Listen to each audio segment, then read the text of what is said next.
Pakinggan nyo ah. Ayun. O, diba? O, pumapasok sa sa utak yung... Totoo po. Parang nandito yung Kaya pag tunog. malungkot ka raw, ito yung kakain.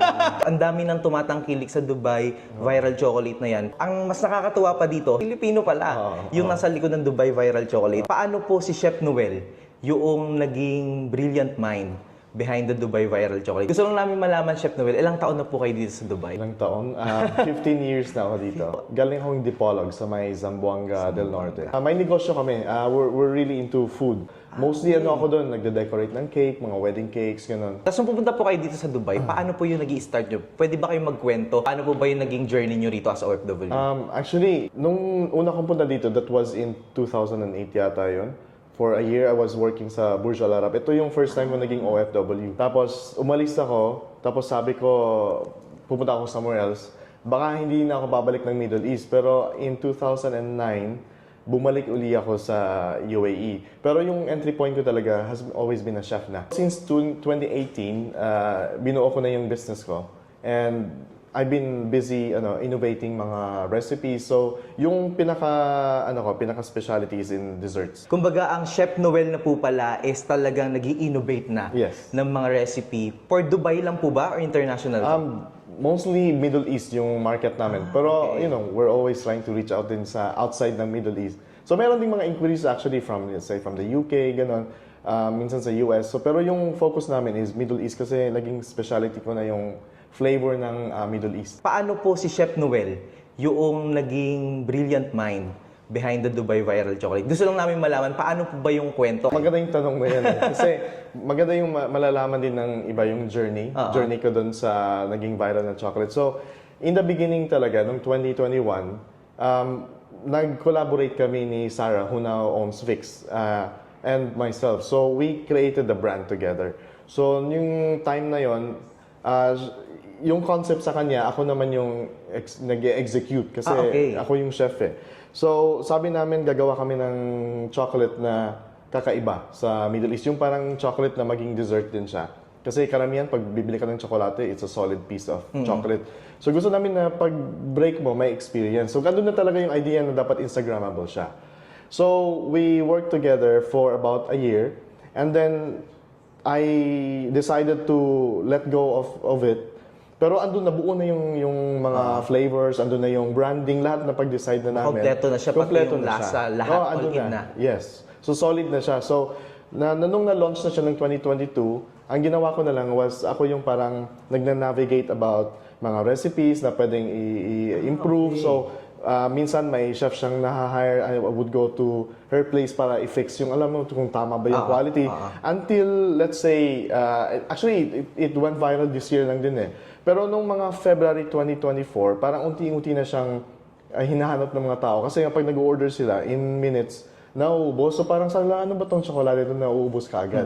And what happened was I can't really pinpoint kung anong exact na month. Kasi nag-collab kami this year sa Ramadan. I released 3 flavors.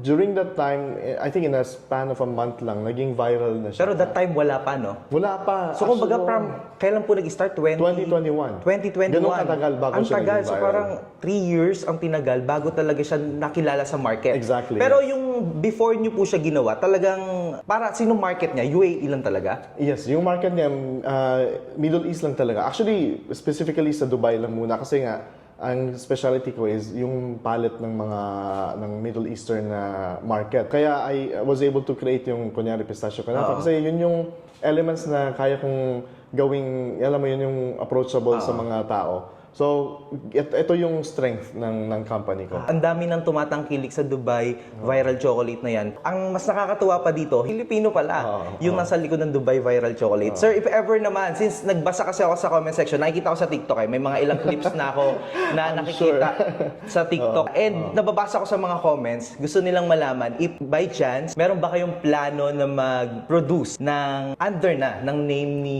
Chef Noel, na same dyan sa Dubai viral chocolate, pero sa brand na ni Chef Noel? Meron ba kayong plano Actually, for that? meron. Maglo-launch ngayong October. Ngayong October na, ngayong saktong-sakto October, pala. yeah. Since sobrang pricey niya, mas magiging accessible ba siya sa mga Filipino? Or at least, afford na ba siya even sa Philippines, hindi lang dito sa UAE? Actually, afford na afford, I think. I believe so. Kasi nga, ginawa namin siyang yung size na tama lang for one person. Kasi yung mahirap dun sa malaki. 1/4 kilo. Sabi nga nila, pag break mo siya, you're forced to finish. Kasi nga, ano na na-break mo na. Oh, tsaka mahal feeling, kasi oo, siya. mahal. So, ito naman, good for consumption ng isang tao. So, parang, alam mo yun, yung binabayaran mo na halaga, alam mong sulit din. Kasi nga, you can enjoy the whole bar. Walang masasayang. Ano po yung pakiramdam na, di ko sure, ito ba yung first or hindi naman siguro? May mga nag-viral po ba kayo? Nakagaya ng ganitong viral talaga? Very good question din. Kasi hindi lang kasi chocolate, di ba, yung pinag-i-innovate namin dito. So, marami pa kaming ginawang naging iconic. Kaya lang, hindi siya lumabas sa Middle East. Hanggang Middle East lang siya naging iconic. okay. Pero marami na kaming nagawa. Kasi ito yung, ito yung pinaghahawakan talaga namin na strength namin. So, pag kunyari Ramadan, ang daming lumalapit like from Kuwait, Saudi Arabia, Bahrain, malalaking mga negosyante kasi yung dinidevelop namin, nag-work talaga siya sa market. Tapos pinag-uusapan nila, alam mo yun sa community nila mismo, baka galing kay Chef Noel to. Kasi nakikita na nila yung signature ko eh. Pero yung naging viral na chocolate, ito lang yung lumabas sa Middle East. Ano naman yung masasabi nyo sa mga OFW na natatakot mag-step forward? Ano po sa perspective ng isang Well, Sir Noel? sa journey ko kasi, kaya umabot ako sa ganito, yung pagiging successful sa ginagawa ko. Ano lang, kailangan mo lang talagang magtiwala sa sarili mo. Tsaka, huwag mo muna isipin yung pera. Isipin mo muna yung dream mo na kunyari maging the best. Let's say, kung ano man yung career na pinupuntahan, pinapasukan mo. Kasi, para sa akin, based din sa journey ko, yung pera, sumusunod siya sa'yo pag alam niya yung gusto mong gawin is out of passion, out of love. Okay. So, kaya ibuhos mo lang doon yung passion mo. Kasi nakikita ng mga tao kasi na parang isa kang authentic na tao, yung passionate sa ginagawa mo. Parang nagkaroon ng isang parang vibration around you. Kaya you attract the right people, the right investors, the right market. So, pag may ginagawa ka, sumusunod sila kasi alam nila authentic yung journey mo.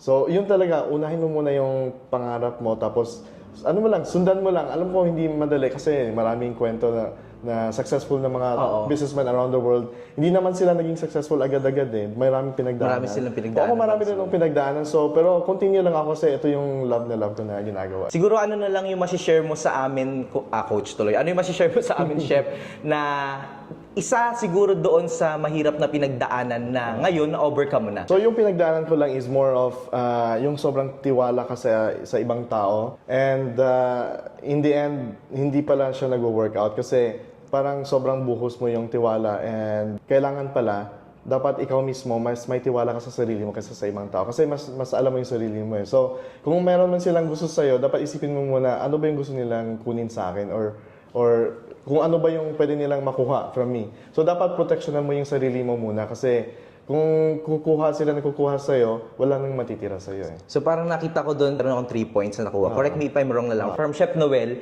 kailangan mo maging authentic sa sarili mo, magtiwala ka sa sarili mo, and humanap ka ng mga tamang tao Correct. na makakatulong sa'yo para maabot mo yung pangarap mo. Tama po ba, Chef Tama, Noel? tama. And last question na lang siguro.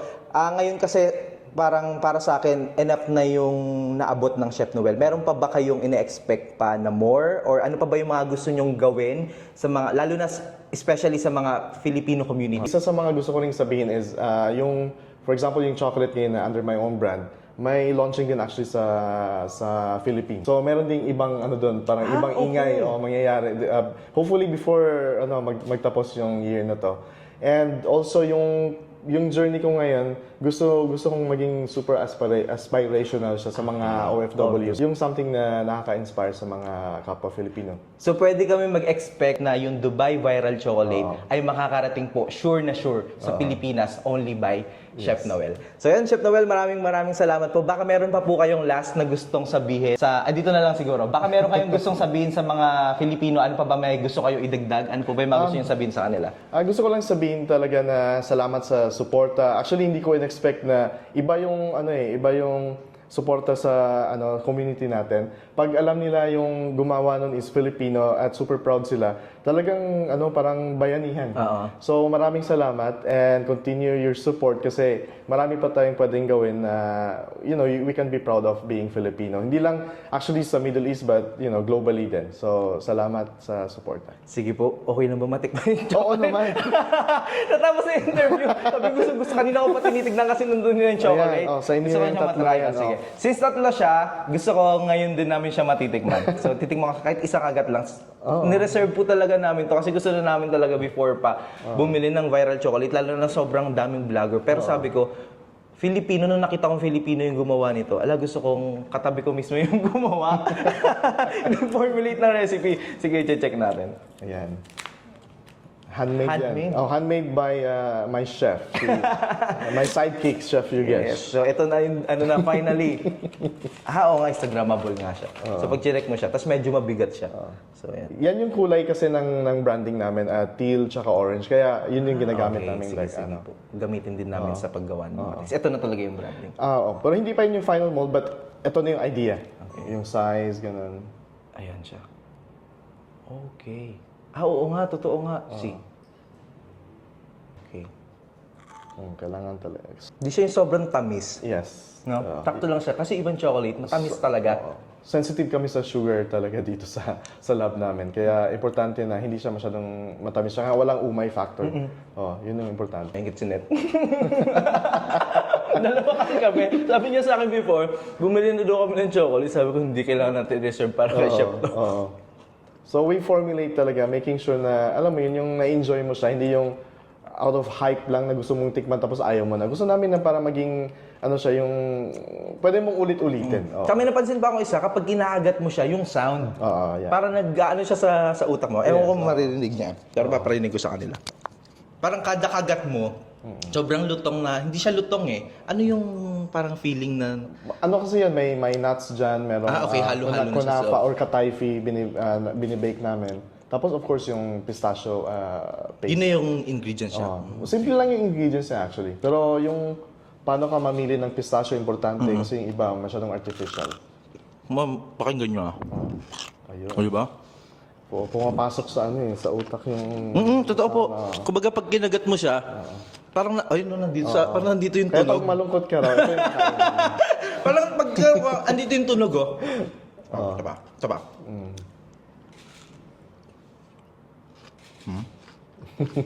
Kumaingay siya kainin. Oo. Tapos parang medyo nakaka-excite siya kasi yung tunog iba-iba.